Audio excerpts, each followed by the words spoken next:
Do you like to fish?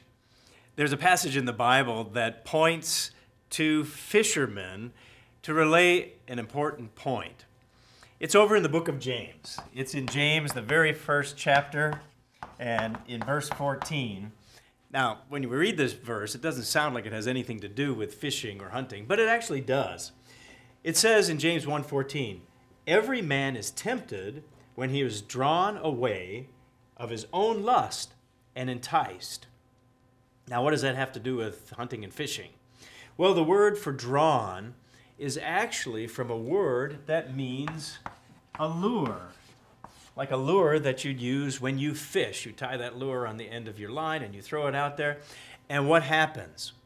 As that lure sinks into the water and the weed beds where those fish are, it pulls out those fish. It lures those fish. It tempts those fish. It draws those fish in till what happens? Till they're tempted and they go for that lure, and then you've got them hooked and you can just reel them right in.